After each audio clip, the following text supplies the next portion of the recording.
Good day and good deeds, and welcome to the We Do Good podcast. I am your host, Charles Dame, and today we're going to be kicking it with some awesome ladies from the horse wellness program that we have here at the We Do Good Good Deed Doers location. Today, what we're going to be doing is throwing out some information about this program coming up. We have today with us, we have Deb DeSantis. Deb, welcome to the program. Thanks for being here. And we have Leah Hayden. Leah, thanks for being here. And I'm excited to have both of you. We have such an amazing program that we've put together. And what we're able to do with helping veterans and first responders here in the area has been absolutely amazing. So I'm going to just kind of kick this off and give everybody an idea of what we've been doing. Deb is joining us from a lifelong horsewoman and equine therapy partner, and Leah is a licensed therapist and a certified equine mental health specialist who has studied therapeutic equine models all across North America, which is really, really cool. So I'm going to kick this off with some questions and get to know you, and we'll go from there. Deb, welcome to the program. Tell us a little bit about what you got going on and the Summerwood Stables. Hi, Charles. Hey. What do I have going on? We have some wonderful equine therapy partners at Summerwood. A lot of them are elderly, retired horses, and they are loving all the attention they're getting from our veterans and first responders. And we are having a lot of fun out there. Absolutely. You've been around horses since you were 5 years old and have worked in equine therapy for over a decade, and we're fortunate to have you involved. What was the first thing that made you realize that horses could actually help or make a difference with people? I volunteered at a equine therapy barn in Denver, Colorado, and it was a mounted program where the kids came in and they actually spent time riding on the horses, and they had all different types of disabilities. There was one child that came in completely nonverbal, had a lot of mobility issues, muscular issues, unable to really sit up on her own and speak. She had no speech at all. And as the sessions progressed over about 6 months, all of a sudden she was starting to say words. Whoa, that's crazy. Go. Right? Yeah, it was amazing. It was amazing to just watch that. Yeah, that is absolutely amazing. Lee, you are a licensed clinical social worker and certified equine mental health specialist. How did you go from like traditional therapy, like doing that kind of stuff, into working alongside a big giant horse? I mean, that's a pretty big change from working with people to horses, but maybe it's not. Hi, Charles. I think I just wanted to change with the way things are in therapy, and I'm of the belief that talk therapy doesn't work all the time. And the change of the office setting to nature setting to being in a field with horses is such a difference. And that was the big thing.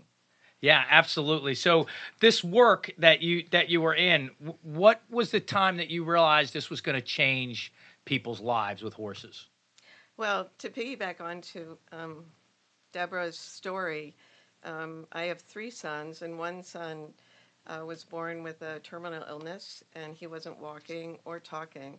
And before he was 2, I put him on a horse, and he enjoyed it, and I believe it really made a difference. And I also know that individuals that have TBIs or traumatic brain injuries, it also helps. And long story short, my son no longer has this terminal illness. He was misdiagnosed. My son is thriving, wow. And he's 28. Let's go. And he probably loves horses. He does. And they're very, he connects to them so easily. It's different. It's really subtle and beautiful. That's actually, it's not only subtle, it's a beautiful story, right? What a beautiful story. Deb, for you, I was wondering, I noticed that you worked with retiring racehorses, right? What parallels do you see between rehabilitating those horses And, I've talked about this a couple times. I think I've said to you, because we have this amazing movie premiere, which we're going to get to and talk about out at Summerwood Stables. And hopefully, lots of you out there, you'll sign up, you'll get involved, you'll buy tickets, and you'll come out and support the program this way. But that being said, these retiring racehorses, they're the pointy end of the spear of their sport, right? Yes. Of their field. Yes. And myself, I'm a U.S. Marine. I was an infantryman. I was the pointy end of the spear for our country. So are the firefighters and the police officers that we do good, represent, and help. So that being said, what would you say on your end that you have found is some of the similarities between rehabilitating some of those racehorses and then helping veterans rebuild with that trust?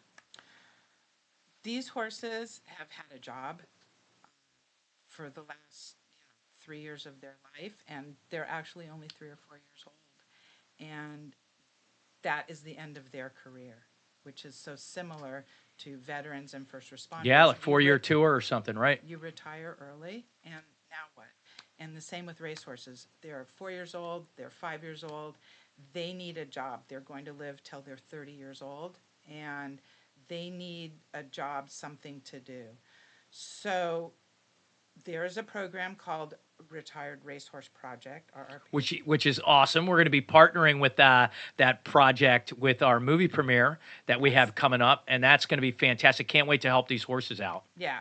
So this project is a horse has to have raced in the previous year and can only be in training starting January 1st until this big nationwide horse show in Kentucky in October. And our position is we have a trainer at Summerwood who is training our RP horse to learn a new discipline. Right now he's learning dressage. He's amazing. He's also learning how to be around humans. Yeah. And spend time helping our veterans as well. Yeah, I can't. It's so fortunate that we have the opportunity to work with these animals. Working with you all is great too. Getting to know all these animals at the stables and everything else that I've gotten to do over the last, I don't know, month and a half or two. It's just been so awesome. Lee, you've trained in programs like EAGL, if I'm saying that right, EAGLA, and other equine guided education models. What makes horses such a powerful teacher for humans, right? So we as humans, we and you being a psychiatrist, and I've been through plenty of therapy, we are complex and very strange creatures, right? What similarities does that bring in, and how does horses make such a powerful teacher for us? I think you could start with their size. I think you could also, they're so similar to human beings. They don't feel safe by themselves. They want to have a herd or a family, just like we do. They're always living in fight or flight, and they're protecting each other. And so, like a human being, a lot of us, especially now, the way we're all living ever since the technological age came, Like doing podcasts in the middle of an office in the middle of the week, right? we don't have an off switch, and not many of us know that we are so stressed and so high wired. And when you see a horse that can settle and relax into being relaxed and trusting what's around him, it would be the same as people settling in and trusting what's around them. Yeah, sometimes that's a tough skill as a human being, right? Oh, yes. Yeah. Yes. But that's what we're aiming for with these horses, because they mirror our behavior. They mirror what we're feeling. And if we stop and take a breath, a lot of times you'll see the horse stop and take a breath with us. And if we're tense, you'll see their muscles tense up. And so the horses are really mirroring our behavior, and they help us regulate how we're feeling and how we're dealing with life. Yeah, I think and that leads me right into the next things I want to talk about. It's amazing how that worked out. So, mental health today, right? I'm a big proponent of trying to do as many positive things as we can to help with mental health. PTSD, burnout, first responder trauma, combat related stresses, TBIs, all the things that go on and happen on the type of jobs and environments that people that work in these fields that we help at We Do Good, those people that work in these fields experience on a regular basis. So I'm gonna switch gears and go into a little bit of that kind of stuff with the questions. And Lee, I'm gonna start with you. So what do you think happens psychologically when someone steps into the barn versus a clinical office, right? Because for me, that was a huge difference, right? I've been to a lot of clinical offices, but the difference between stepping in a barn and a clinical office was huge for me. What do you say on your end on understanding psychology the way you do? What do you see as that difference? First thing is that research based, we know that our stress hormones soften by 30 or 40% the minute you drive on the property. Seriously, it's just Summerwood Stables is an absolutely beautiful right. property. I mean, Yeah. nature alone is it's just beautiful. And then so that's one. And then just not to be in the office is so rewarding for a lot of people. Um, I what would you I add would on? I would talk about the five senses when we Okay. go there. I believe that, and I try every time I pull into Summerwood Stables, I try and just sit in my car for a minute, take a deep breath, let the outside world go, and appreciate nature, the fact that I get to spend time with my horse and other people that love horses as much as I do. Um, I think the five senses, the sight, the sound of the horses chewing their hay, the smell of the horses, the touch of their soft coat, um, it's healing.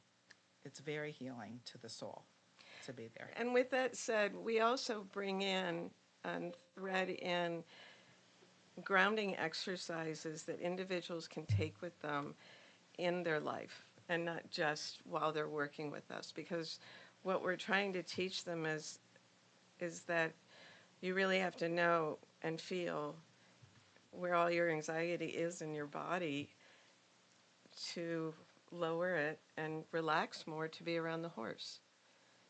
Yeah, absolutely right. Veterans and first responders, often say, uh, I trust animals faster than I trust people. It's weird how that works Mm-hmm. sometimes, but it is like for me.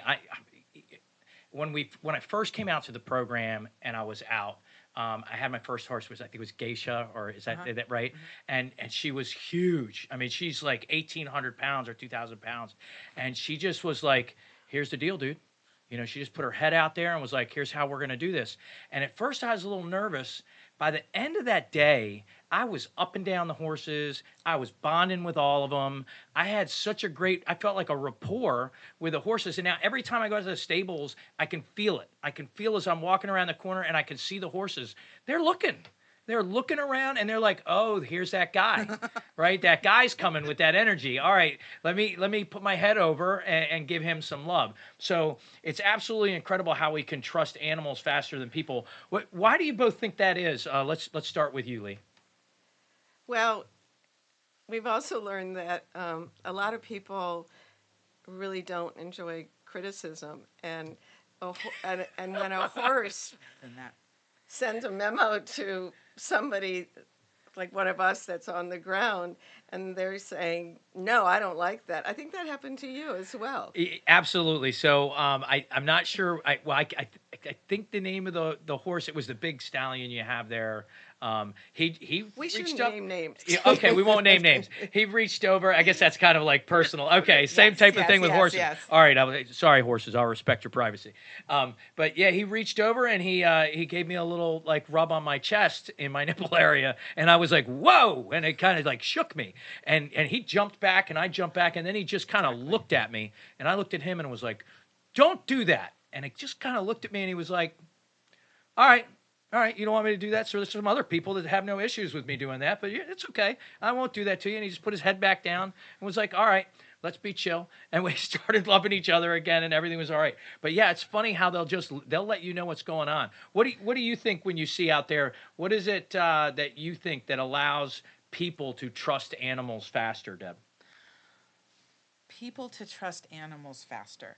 I I feel like these animals can be intimidating, but when humans see how the horses react to us and how they're non-judgmental of what we're doing, they're not thinking about what's going on in the world. They're not thinking about what's going to happen, in 2 hours.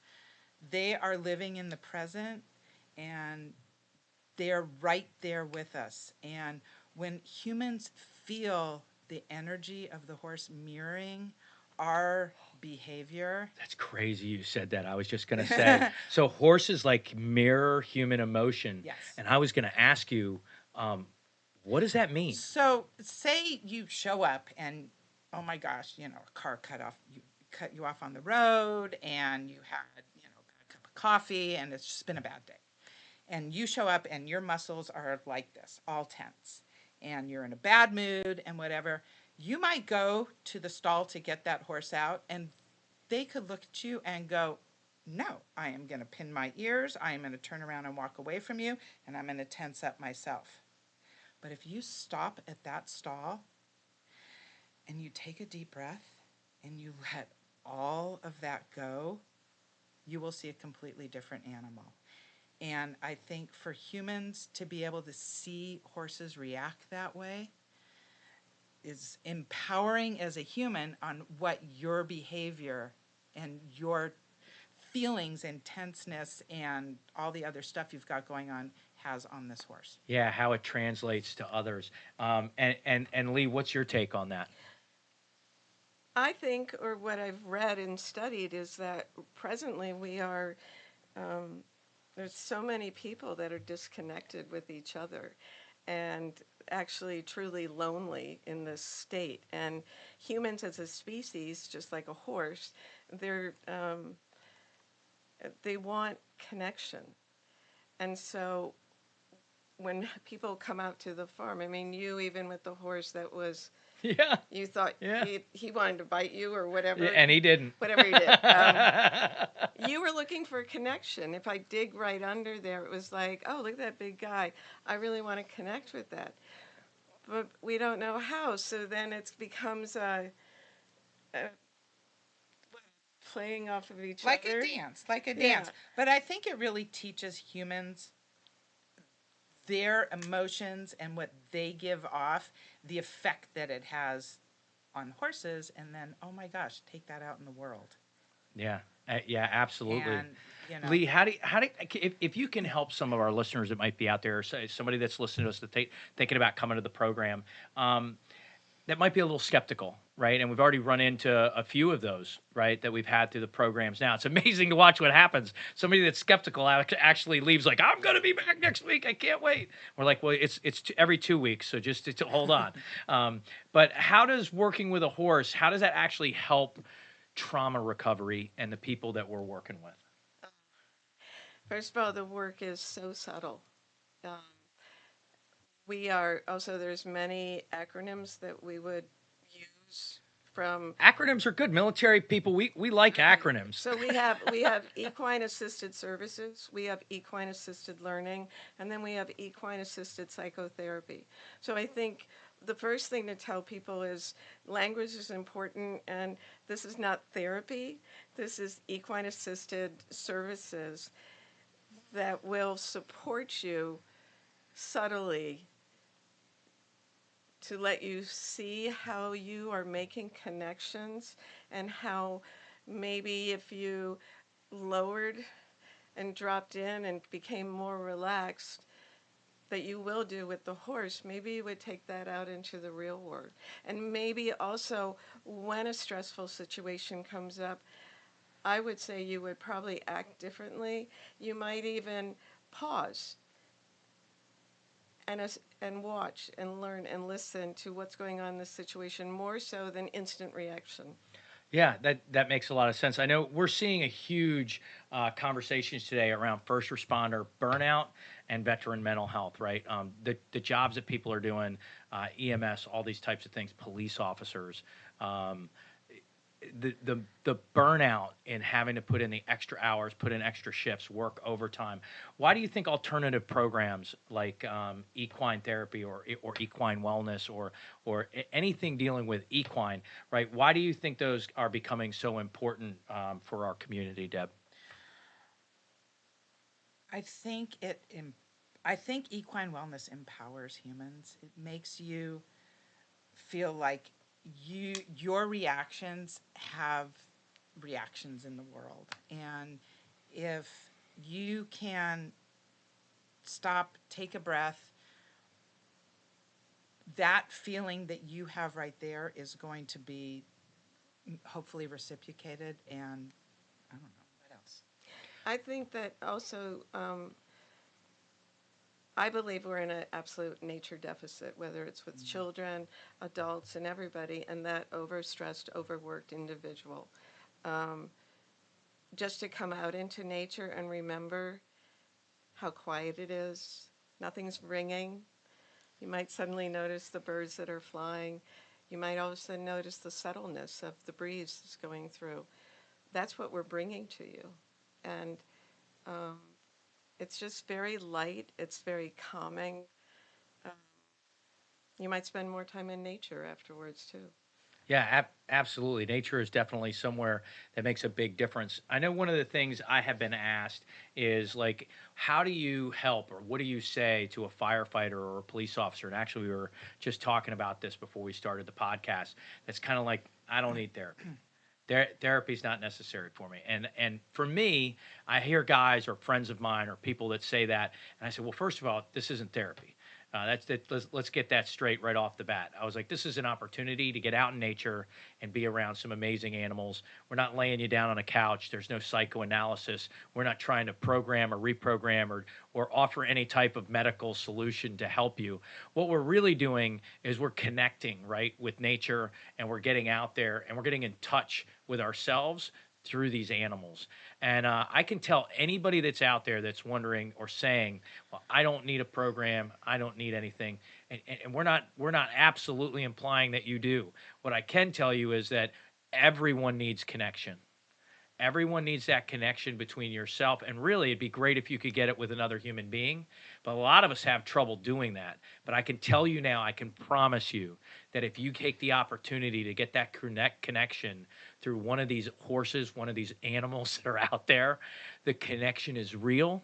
There is nothing fake about it. It's not lying to you. It's not telling you something that's untrue. It is honest. It is clear. It is beautiful, and it is meaningful. So I just wanted to cover real quick that connection we had talked about before we came in, that I think we're really going to make a difference on. That if you're wondering, or you're skeptical about giving this a shot, don't.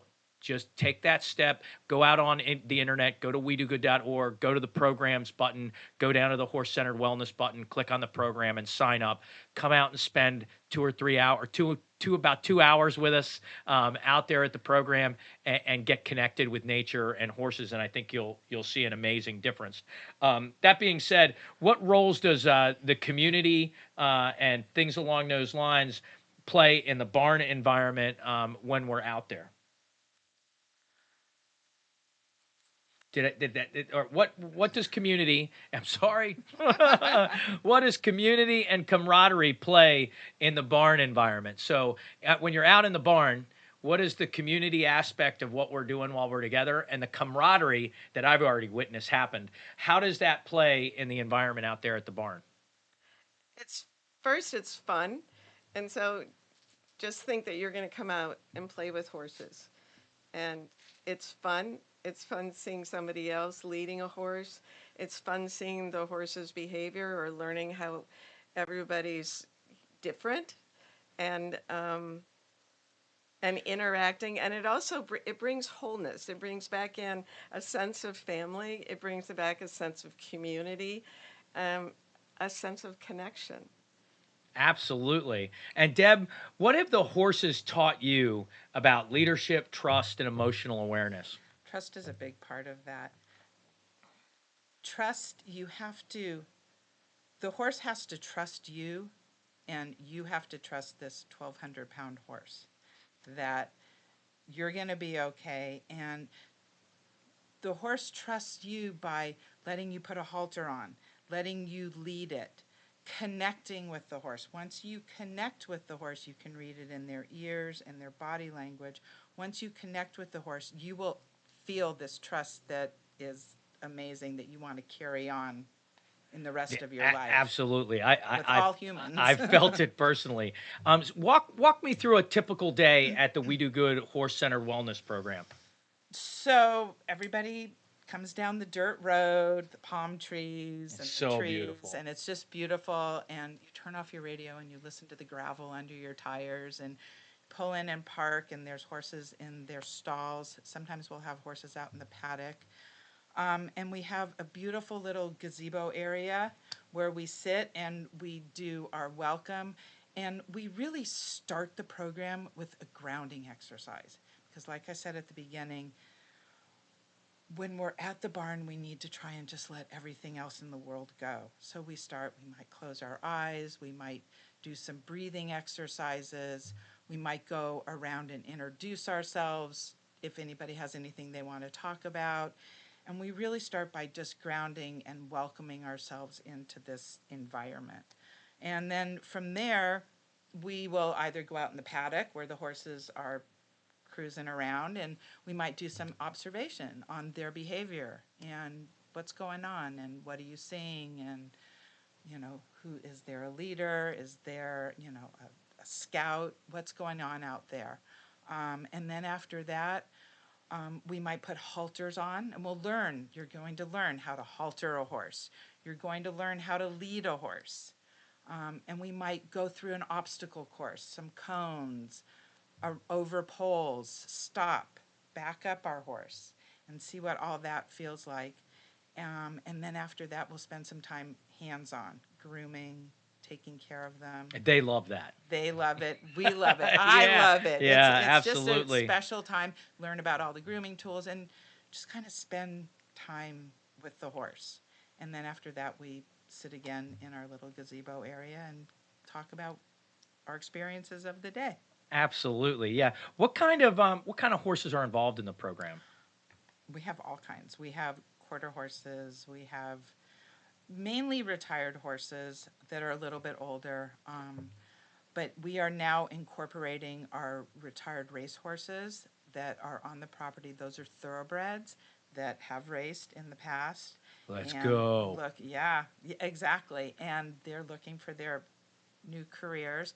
And they come out and they're learning how to be around more humans, even though they spent a lot of time with humans on the racetrack. But they're easy. They're kind of cool to read too, because they seem to be a little more on the sensitive side than these horses that have been around for a million years. Yeah, So- absolutely. So now I want to give you an opportunity. Summerwood Stables. Mm-hmm. What an amazing group of people, Monica and her husband. I wanted to give you an opportunity to talk a little bit about them and this amazing opportunity that they're providing. We Do Good, and that you've helped us with to be able to do to help veterans and first responders. Well, Monica and Art, we first started talking about this at the RRP, which was in Kentucky in October. And I came to them and I said, your property is amazing. It would be phenomenal if we could hold some kind of equine wellness program there. And what do you guys think? And they thought it was great. They were like all about it. So I said, are you sure? Because I'm going to make this happen. Absolutely. I reached out to Charles, and here we go. But Monica and Art have a beautiful piece of property, 3 different barns. Mainly there are boarders there that do all different disciplines with horses as far as dressage, hunters, jumpers, 3-day eventing, um, and to add a equine wellness program to this facility just kind of brings it full circle because everybody there knows what horses do for us as humans. Absolutely, absolutely. And you can check that out at summerwoodstables.com. You can get on the website, look at the stables, what it has to offer. And if you're someone that has a horse, has the right kind of horse, and you're looking for a place to stable it or keep it, this would be a great location. There's incredible people there doing all the right things and taking care of all the right people. So that being said, Lee, if you would share with me a moment you can come up with from the program so far that you won't forget. Hmm. Oh, wow, Charles. Two on the spot. Should I throw it over to I Deb? have one. All Yeah, right, go Deb, for go. it. So the last time we all met, we have themes. We have 5-week sessions and we have a different theme each week. And the theme last time was trust. And trust is a big deal for everybody, all Absolutely. humans and horses. And Lee was leading us in a grounding exercise about thinking back on the human that we trust the most in our life. And we all had our eyes closed and we were relaxed and thinking about this. And she brought us back to the group and we opened our eyes. And my friend Liz, who's also a volunteer with us, was in tears. And Charles immediately saw her and just got up and gave her the biggest hug. And it's about community, it's about us supporting each other and horses bringing us all together. Yeah, that was a pretty cool moment, and I was happy, of course, to reach out. Yeah, she needed a hug for sure. So we have some exciting stuff coming up to support our program. Those of you that are out there and you're wondering how are we doing what we're doing, well, we need help. And we need help to do it in the form of dollars. So we have come up with an amazing way to raise some money for this program. It's an awesome opportunity to see a movie that's not even out yet. It's not out in theaters. We've been lucky enough to be able to premiere it. This movie is called Rescued Hearts. Rescued Hearts Part 1 is what we're going to be doing. This is going to be out at Summerwood Stables on April 18th. Tickets are available at the WeDoGood.org website. You can go to WeDoGood.org, look on the main page, and underneath you'll see a button. That button tells you for the movie premiere for the Rescued Hearts movie. Click on that. You can sign up to be a sponsor. So those of you that are out there and want an opportunity to sponsor an event, want an opportunity to get involved in an event and help and buy tickets and come to it, click on that, sign up, get involved with the sponsorships. What I'm going to do is I want to talk about the Rescue Hearts premiere movie and some other things, but really the best people to talk about that is going to be Deb and Lee, not me. So Deb, tell me a little bit about this movie and the experience that we're all going to have out at Summerwood Stables. This movie talks about the effect of horses on humans, how they help us to heal, how they help us see ourselves, how they help us talk about our feelings, talk about trauma in our life. Um, and it shows all different ways that horses do this for us. So what can people expect at the event? We are going to have dinner. Awesome. And we're going to have a silent auction with horse items and other items. Cool. And then we'll have movie snacks. We'll have candy and popcorn. And we will show the first half of the movie, which is approximately an hour long. And we will have a discussion, open-ended questions for Lee and myself to stand there and Charles too. Yeah, absolutely. About all the things we do. And an opportunity, again, this is about raising money. So an opportunity to raise money. We Do Good has all kinds of programs. We've given away over $500,000 in the last 6 years through programs and our events to first responders, Gold Star families, catastrophically injured veterans and first responders. And we can't do that without your support. So coming to something like this movie premiere, getting involved, spending $100, having a great night. If you want to be VIP, spending $250 and doing it up, getting to check out some cool horses ahead of the event, sponsoring the event, getting your names, your logos out there, social media marketing, and being a part of helping our scholarship programs for veterans, first responders, and kids in the future, along with our equine wellness program. And let's not forget about the rescued racehorses that we're going to be doing this with. And we're going to be helping some of those pointy end of the spear horses as well through this program. So please come out, get involved. It's April 18th. Go to the WeDoGood.org website, click on the button, sign up, and get involved with us on this because, again, we need your help. And I'm going to kick this off. I'm going to finish this with a couple rapid fire questions. So real quick, Deb, best horse personality trait? Horse personality trait. Trait. Anger. They don't have it? Oh, they have it. They can show it, and it is very visual, and you can read a horse when they... Cool. I wasn't expecting that one. All right. Lee, if a horse could talk, what would it say about humans? About humans, it would be, are you? Why do you always stick your hand in my face and grab my nose? Why don't you ever ask permission? Because I will give it to you, but hey, ask me the right way. Absolutely. All right, and back at you. Who trains more, the horses or the people? Who trains who more? I think we're trying to get on horse time. So it's I think we want to slow down, and we want to have fun, and the horse is our teacher. absolutely. The way around, the horses are our teacher. From the ground up to riding, they are our teacher. Okay, so Deb, favorite horse in the barn? Okay, Rocky. All right. All right, so Lee, coffee before the barn or coffee after the barn? Coffee after the barn. After the barn. Okay. All right, fantastic. All right, ladies and gentlemen, this is Charles Dame. This concludes our great opportunity to talk with these lovely ladies and tell you about the horse wellness program that we have here at the We Do Good Foundation. Please join us. Please come out to the movie premiere. We're looking forward to seeing you next time. And don't forget, do good deeds for other people. Take care of others because one good deed really can change anything. Take care and good deeds.